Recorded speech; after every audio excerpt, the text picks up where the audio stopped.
Hi everybody, Tesia Blackburn here, Acrylic Diva in San Francisco. It's Wednesday noon, and today's topic is all about composition. So, this is a big topic for us as artists, and one of the things that I want to jump into right away is looking at some artwork and kind of talking about some compositional elements. But I think one thing that's really important to establish right at the outset is what your intention is when you're creating a composition. So, how do you want the viewer to react to this piece? That's going to have a large impact on how you create the composition. Today I'm going to go over the tools of composition, just a few of them. It's a big topic and we could spend a lot of time talking about it, but I'm going to just pop a few of those ideas in there. Then next week we're going to follow it up with creating some very specific kinds of intentional compositions, okay? So, howdy everybody. I'm looking at the chat box. It looks like we've got a few people in there from different places. Let's just see where we are. Okay. If you've got questions for me, just go right into the chat box and I will say hello right now in the chat box so you can see where that is. And if you need me, just say howdy and holler at me, okay? I'll try to keep an eye on that and I'll check in frequently. So if you don't get me right away, I will pop back to that. So don't worry about that, okay? All right, next up, let's take a look at a photograph here. And we're going to talk about one of the most important aspects of composition, and that is focal point. So when you are creating a piece, you need to establish whether or not you need a focal point. Focal points aren't always necessary. In this instance, this is a pretty strong photograph, and the focal point is really obvious. That red flower, the red flowers in the vase there. Your eye goes directly there. Now, this is what is called an asymmetrical balanced composition. That means that one side of the composition is heavily weighted and the other side is not. That may or may not be your plan, but if you want something to be really, really clear to the viewer and you really want to give them kind of a wow factor, sorry guys, if you really, really want to make an impact, this is a good way to do it. So we've got a focal point here that's been established with an asymmetrical composition, asymmetrical balance. And the other thing I want to point out here is that this particular photograph has very, very high contrast. Contrast can be a really, really good tool to use in your elements of composition and in your painting because contrast can help in a lot of different ways. And we're going to talk about that here in a minute a little more. But this first piece that we're looking at, this photograph, is an asymmetrical composition with very strong focal point. Now let's look at this piece.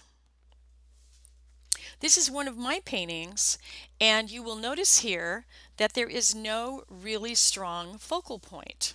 Now this is a common topic when you're looking at modern art, especially abstract art. A lot of times there will not be a focal point that's readily recognizable. So if you look closely at this piece, you will see that there is an embellishment or a stencil in the middle of it, and it is has slight more texture than the rest of the piece. So there's a real subtle focal point here. It's not one of those things that's going to really hit you over the head, okay? If you contrast that to this piece, this is another one of my paintings, using myself as a guinea pig here, y'all. If you contrast that last piece to this piece, you're going to see there's a great big focal point here. It's that big teal circular shape in the upper right. Now, this is also what we might call an asymmetrically balanced composition. And why is that? Well, it's heavily weighted on the right side, but it's not completely weighted on the right side. So you're going to see on the left-hand side those small red circles. Those help to offset the weight, the big weight of that big teal circle.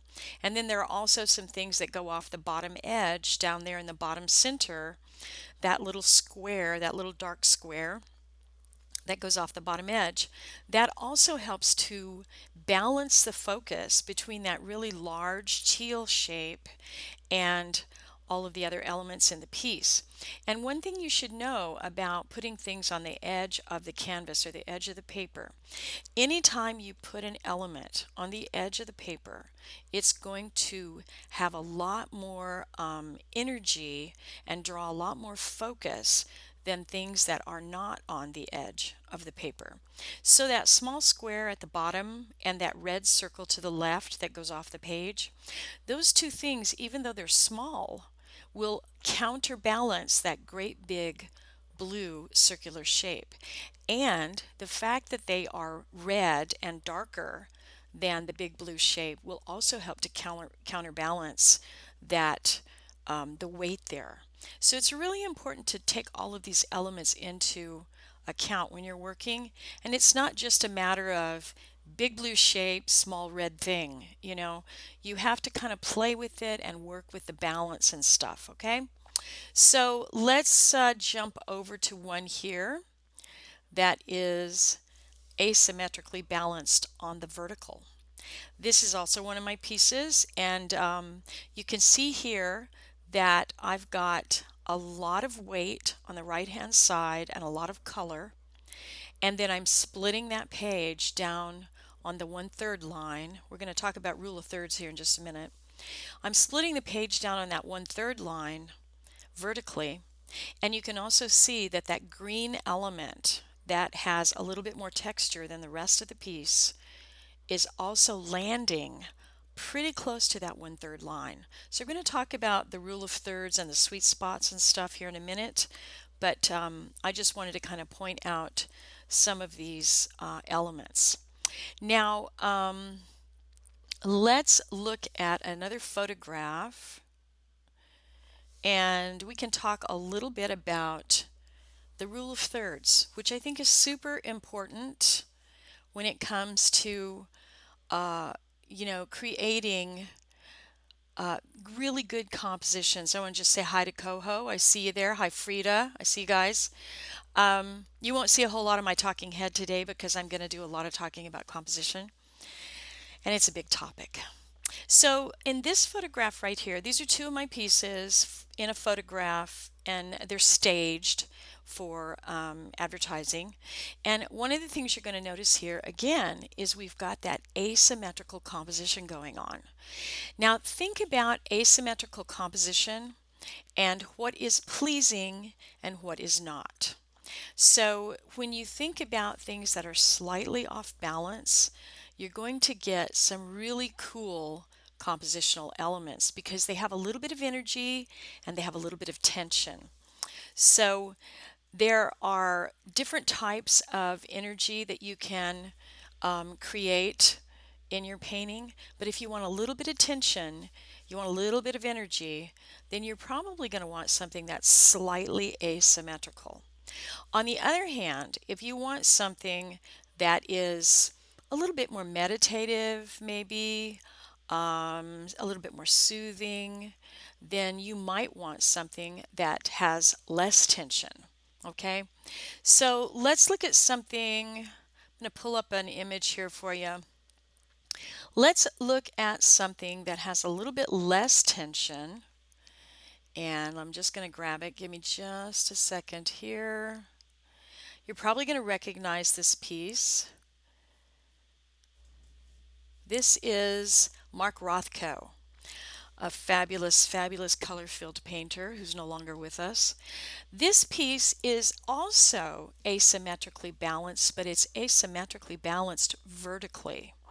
So even though this piece is a color-filled piece and there's not a lot of information there, quote unquote, there actually is a lot of information there. If you see this piece in reality, it's gorgeous. The painting ground and the way the paint is applied and everything is is just beautiful. These are very moving pieces, but if you're just looking at a reproduction, you might not get the full impact of that.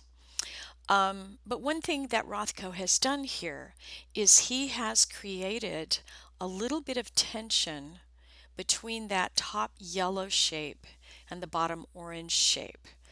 And you may think to yourself, well, there's not much going on here, but that's kind of the point. There's not much going on here in terms of objects in the picture plane and things you can look at and stuff. So Rothko is forcing you to have a relationship with his painting based on what isn't there. I hope you guys get what I mean, because it's pretty powerful stuff. Okay? All right, that's a little bit about Rothko, one of my all-time favorites. And let's take a look at, here's a piece of mine that I'm just kind of playing around with this idea of plein air painting. I'm playing some in the studio with this. Now, one of the things here about contrast and energy and balance and composition and all of that kind of stuff is that big word contrast. So if you look here at this piece, you're going to see a lot of horizontal lines, but then in the top 1/3 of the painting, you're going to see diagonal lines. So there's a contrast there between these pretty static horizontal lines and the diagonal lines. And that is going to give interest to the piece. It's going to give you contrast. It's also going to create different kinds of shapes. You're going to have vertical shapes in the trees and the left side, and then you're going to have these sort of rhomboid, kind of triangular shapes of the mountains behind. So that's contrast in shape, and it's also contrast in line. Now, I want to throw somebody at you that is just going to kind of blow your mind. At least I think so. He's one of my favorite painters, and he's over at the De Young right now.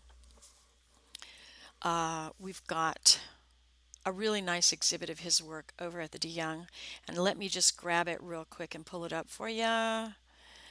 It's just coming up, so hold on, give me a sec here. All right, I believes you can see this. Let's see. Yeah, that is Stuart Davis. Stuart Davis, the magnificent Stuart Davis. Oh my God, this guy, I can't tell you how much I love this guy. I just want to look at his stuff all day long. So Stuart Davis was a contemporary of, William de Kooning and Jasper Johns and some of those guys. He lived in New York City for a very long time, and he was a jazz aficionado. Loved, loved, loved jazz music. And I think it's pretty clear here that he loved jazz music. I mean, I could look at I can almost hear this painting, right? It is so lively and so full of movement and so almost whimsical in a way. This is, let me get the right name for you. This is called Swing Landscape. Swing Landscape from 1938, Stuart Davis. And I will put notes down in the show notes once this gets uploaded to YouTube so you can follow up on these folks. But here we are with a very compressed picture plane. There's no space here. There's no background, foreground, or middle ground. We're just like right up to the picture plane. He's putting this right in our face. And can't you just kind of hear the cacophony of New York City and the music and the horns honking and people going up and down the sidewalk? And I mean, it's some pretty good stuff, right? So what does this have to do with composition? And oh my gosh, how can we even figure out this composition? Well, it's kind of tough. I mean, if you look at Stuart Davis, it's pretty complex. He was not fooling around. But one thing that you can do is you can kind of look at this from the aspect of what is called leading lines. Now, leading lines are something that are very useful, and you're going to see it a lot of times in landscape painting. So let me pop right back to this piece for just a quick second and show you what I mean. So leading lines. In this particular little painting, you can see that we've got leading lines that are sort of taking us back into the background there, and then we've got some leading lines that are created with the rows of the vineyards and the trees, and then the hills themselves create some leading lines, okay, to literally lead you back into the painting. I'm going to show you one more. This is a very old painting of mine from a very long time ago, but I want to show this to you, and it may be just a little bit on the grainy side, but you can just barely see some of those red leading lines on the hills that are leading you back in space and leading you up the hill, okay? So you get the idea of leading lines. Now, what on earth do I mean when I talk about leading lines and Stuart Davis? Have I lost my mind? Well, kinda. I mean, it's not out of the realm of possibilities, right? But what I will tell you is that if you look at the orange elements here, let's start at the lower right hand side, you're going to see some orange elements that are pushing you into this composition. So there is an orange square kind of rhomboidish shape in the lower, extreme lower right, and then right on the top edge of that is a long orange rectangle that leads you up into the canvas. Then just above that, there is an orange horizontal kind of triangular shape. And then if you go down to the left just a tiny bit, there's an orange ribbony shape. And then finally, if you go down to the lower left-hand corner, there is an orange circular kind of organic shape. So Stuart Davis has just very masterfully led us by the nose around this painting and given us a roadmap to look at this painting. So pretty high level stuff, right? I mean, this guy knew what he was doing. All right. So let's talk about the rule of thirds. This is a very big deal when it comes to photography. I know tons and tons of photography books talk about it. There's also a really, really good video on YouTube that Steve McCurry, the photographer from National Geographic, his video on composition is on YouTube, and I will put that in the show notes so you can find it. I'll link to that because it's an amazing video on composition for photographers. But whatever works for photographers should work for visual artists as well, right? So one of the big sort of tools that photographers tend to use is the fact that they've got this called rule of thirds. And in most cameras, you will see a viewfinder that's cropped like the rule of thirds. What that means is that you're basically bisecting the image into equal thirds. So let me go to the overhead camera and kind of show you what I mean. So here I am. Here I am in reality, y'all. You're not looking at a still image anymore. And so the rule of thirds goes like this. You take your picture plane, and you like my wiggly lines, and you divide it into thirds, roughly, like so. And then you want to put your interesting elements on the sweet spot. These are called the sweet spots here. But now you're going to notice that the sweet spot, if you put everything on the sweet spot, it's not necessarily going to look great. So you want to be judicious about that, all right? So use your sweet spots judiciously. Wow, that's a hard sentence to say. Use those judiciously. Let's go back real quick. I'm going to jump back over to this little landscape and you'll see what I mean. Those trees are pretty close to the sweet spot, but not right on it, okay? And the same goes for in the upper middle, that little cluster of trees that's in the upper middle right. they're also on the sweet spot, but not exactly. Okay, now let's look at this guy again. So if you divide this picture down into thirds, you're going to see that those red flowers almost exactly land, the bottom of the red flowers almost exactly land on the sweet spot. Pretty powerful stuff. Now, the shelf that these flowers and these vessels are sitting on is not on the sweet spot. It's below the sweet spot. So see how you take these tools and you work with them. You're not a slave to them. You just use them as tools, okay? So I see you guys in the chat box, and I'm going to come back and talk to you about some of these topics that you're popping up here in the chat box, Coho and Frida. So hang with me. I haven't forgotten about you. Okay, so now we've talked about rule of thirds. Rule of thirds can be horizontal and vertical. So in this particular photograph, clearly this is a landscape-based photograph. So it's going to be, the rule of thirds here is going to be primarily horizontal. But if you look at this piece of mine, the rule of thirds here is primarily vertical. So a really useful tool, really useful tool. Now, let's go back and look at our friend Stuart Davis. How is he doing with the rule of thirds? What do you think? It's pretty complex here, pretty complex. But if you take a look, there's some telltale things here.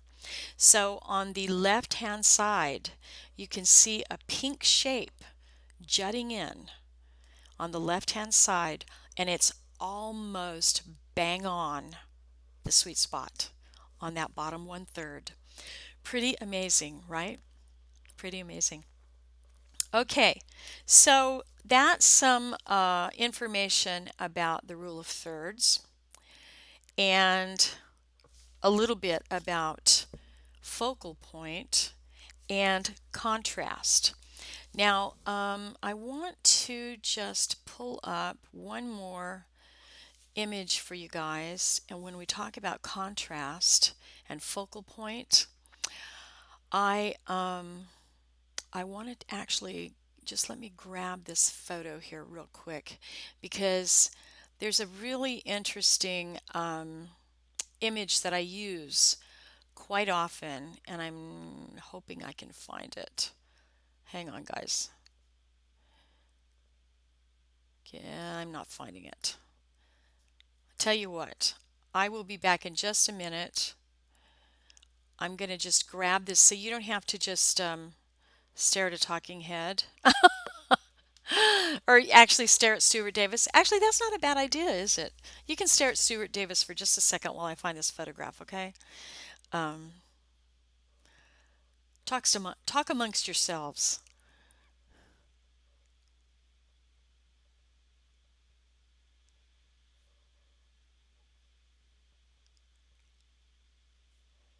Okay, I found it. Here's what I wanted to show you all. This photograph, you've probably seen it on my YouTube channel, and I've used it in a number of different ads and things like that, and YouTube cover shots and stuff. So one of the things I like about this photograph is not only the fact that it's powerful, it's got a lot of high contrast. The iris of the eye has the color wheel in it. I think that's kind of cool for an artist. But I also like the fact that it's got this very strong focal point. The eye, of course, is the focal point, but there also isn't anything there. They're not looking at anything. So it's implied, in other words. It's an implied focal point. And I think that's pretty powerful. So if you think about these topics of contrast, focal point, leading lines, rule of thirds, all of that kind of stuff. If you think about all of those things and use them as tools, but you don't get caught up in the fact that they have to be there, then you're going to get a much better, stronger composition. So let's go back to the fabulous Mark Rothko. And I want to talk a little bit about the fact that there is so little going on here, seemingly so little going on here, um, when in fact there's a lot going on here. So sometimes it's the absence of these tools that make for a very powerful statement. So for instance, Rothko's only using really one color, maybe two. He's using orange and yellow. Um, and that there's not a lot of high contrast there. If you looked at this in black and white, it wouldn't have a lot of contrast. But then that's not the point, is it? It's really the more meditative state that he is setting up for us to look at, and also the fact that there's no focal point here is kind of the point. So the tension between those two squares kind of gives this empty space, and that may actually, in fact, be the most powerful part of the painting. So I just kind of want to throw that out. There's a lot of different ways to look at this, and if you look at the difference between Rothko and Stuart Davis, you will see that there are a million different ways to come at this, okay? So I want to really give you the opportunity to think about how you can use the rule of thirds, leading lines, contrast, and focal point. Those four main tools, that's plenty. That is plenty to use. We can talk about harmony and unity and things like that as well. But the getting too many cooks in the kitchen, as they say, makes for some crazy meals. So one of the things I would say when you're working is maybe go simple before you get too complex. Now, Stuart Davis was a master at complexity. I mean, he really knew the score when it came to complexity. On the other hand, Rothko was a master of simplicity. So you really need to choose your path and kind of stay on it and investigate it and decide what the intention of the piece is going to be. And we'll talk about that some more in future broadcasts, but the intention of this piece from Rothko is going to be very, very different than the intention of this piece from Stuart Davis, right? Stuart Davis is probably just going, I'm loving the jazz and the loudness and the noise, and I love New York City. He lived on 8th Avenue in New York City forever, and I love it, the noise and everything. Rothko, on the other hand, had a little bit tougher road. He had a little bit tougher road there, and he actually ended up by I'm pretty sure I'm doing this correctly. He actually ended up committing suicide. So, who's to say, right? Who's to say what path is best? But the intention's very, very different in these two pieces, right? Okay, so let's wrap it up in terms of these topics. I'm going to just reiterate one more time, and I'm going to put this piece up because I think it's a really nice photograph. Focal point. Here we are with focal point, very strong focal point. And here we are with rule of thirds. I love me some rule of thirds. I use it a lot. I'm crazy about rule of thirds. And here's a little bit about leading lines. Sorry for the fuzzy image. It's an old slide. Leading lines and diagonals, very useful in landscape paintings. And then let's also talk about contrast. There's some contrast for you. All right, a mostly green and blue painting with a little contrasting red for flavor. A little chili there for flavor, y'all. Okay, so I'm going to come over and talk to you and say hello. Let's see what kind of topics we have going in the chat box. Hi, Frida. Hi, Coho. Yeah, Frida, I saw that you mentioned that's a very busy piece by Stuart Davis, isn't it? It's very busy, and that may be the whole point, right? Um, so Coho, the pink stomach looking thing. Yes, that's exactly right. In the Stuart Davis piece, in the lower right it was, I think. Let's take a quick look here. The Stuart Davis piece, yeah, kind of a pink, flat on the top, stomachy looking thing on the bottom. Good point there. Yeah, that's right on the sweet spot. And it leads us right into the composition. Really powerful stuff when you start to think about what one tiny little thing can do. And look what's behind me. So, you see this red right here offsets that great big teal shape. And that little tiny thing can offset it. Same thing you'll see here, you know, the big yellow shape pushing you into the canvas. So I use that a lot. So I'm a kind of a composition nut. I love composition. All right, let me see. Who else do we have? Okay, several times you've talked about implied subject or focal point, not in the painting itself. Yeah, actually, implied focal point can be very, very powerful. As you see in Rothko's piece, there really is no focal point there. The fact that the absence of the focal point makes it so powerful. It's almost like waiting for the shoe to drop. You know, it's like, is there supposed to be something there? What should I be looking at? Standing in front of those paintings is a very powerful experience. So check it out the next time you're in a museum, you're somewhere where you can see a Rothko, or perhaps some of the other color filled painters like Reinhardt or even Helen Frankenthaler. There's some, Joseph Albers, Frank Stella, a lot of those people that really broke new ground when it came to painting, and they took away the idea that there was a thing to look at. Maybe I'm not going to give you a thing to look at. You're going to have to figure it out. It requires that the viewer have a high level of engagement with that painting.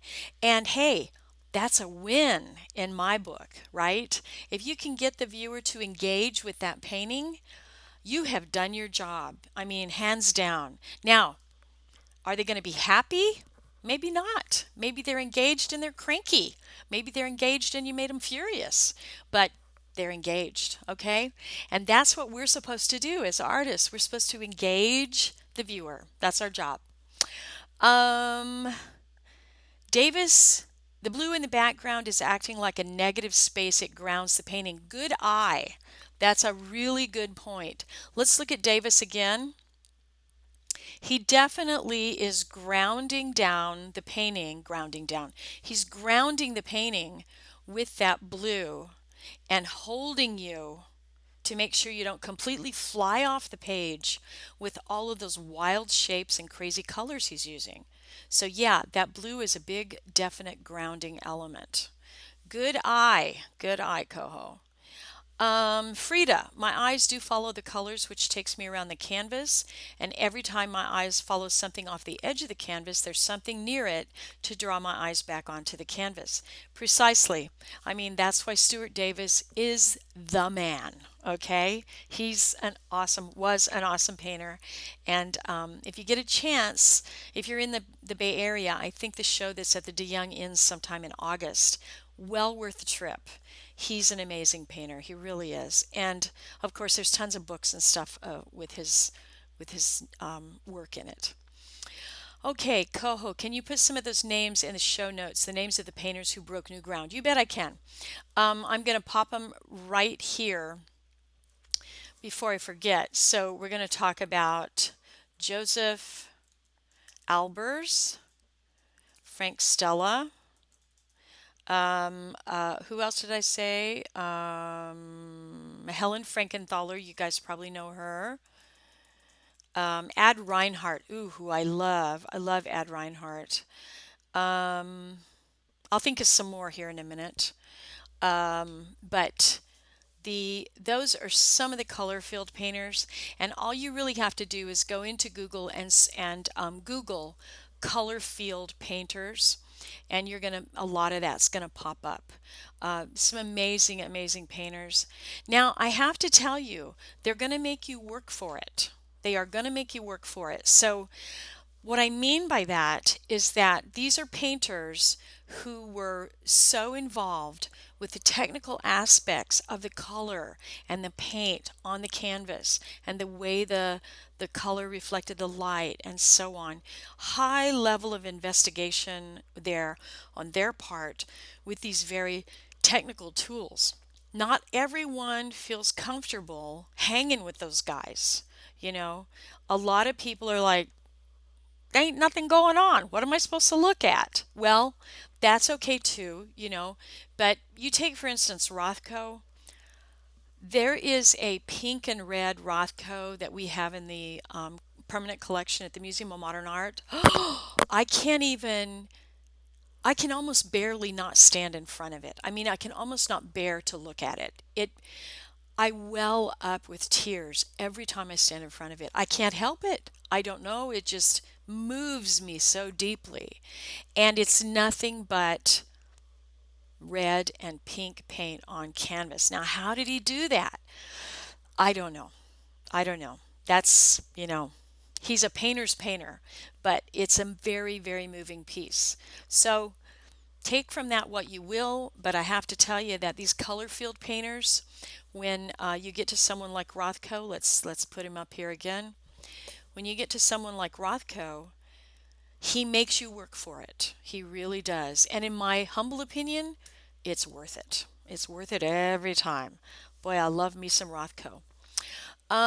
Frida says, in the past I have not been a fan of abstract paintings, but maybe I just didn't understand them. You are helping me to look at them with new eyes. Well, awesome. That's terrific. Now, that is the whole key, really, is having an open mind.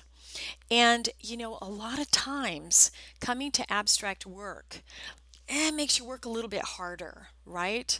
Because you're thinking to yourself, well, doggone it, I don't get what's going on here. I really don't get it. And there's a wonderful book that you could read that would help to introduce you to it. It might be a little tough to swallow because it's a little bit technical, but I'm going to put it here in the as soon as my typing hand works, I'm going to put it in here in the show or in the chat box. It's called Concerning the Spiritual in Art by Vasily, Kandinsky. Let me make sure I'm spelling my fingers. Kandinsky, Insky. There we go. Okay, Concerning the Spiritual in Art by Vasily Kandinsky. He was one of the most amazing abstract painters from the beginning of this century. And if I can, let me see if I can just grab one of his pieces really quick to show y'all. So the reason I am pointing him out to you, Frida, is that he kind of wrote a treatise or an introduction to how abstract paintings can be looked at from a more spiritual perspective and how these things are really amazing in terms of what they can say to us. So I'm going to grab one here and just show you a Kandinsky. Let me just grab it and pull it into the YouTube that we are in. Give me just a sec, you guys. I know I look kind of dingy when I'm doing that because I'm looking off someplace else, right? All right, let's see if I can find it now that I grabbed it.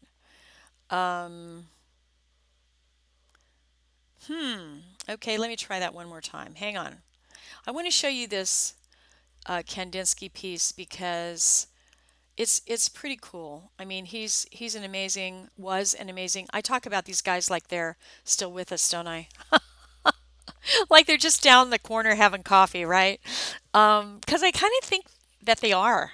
So this is a piece by Vasily Kandinsky. He was a Russian painter. I'm going to say this was in 1923. He broke an amazing new ground for us as painters. And his little book called Concerning the Spiritual in Art, if you haven't read it, really pick it up and try to get through it. It's not easy. I mean, first of all, it's translated from Russian. Second of all, it's got some pretty deep kinds of conversation going on there. But by all means, it'll really give you some new material to look at and investigate when it comes up to you know understanding abstract art and all of the stuff that we do. I could go on for many, many hours about how much I love Vasily Kandinsky and his ideas about abstract art. So I hope that's helpful.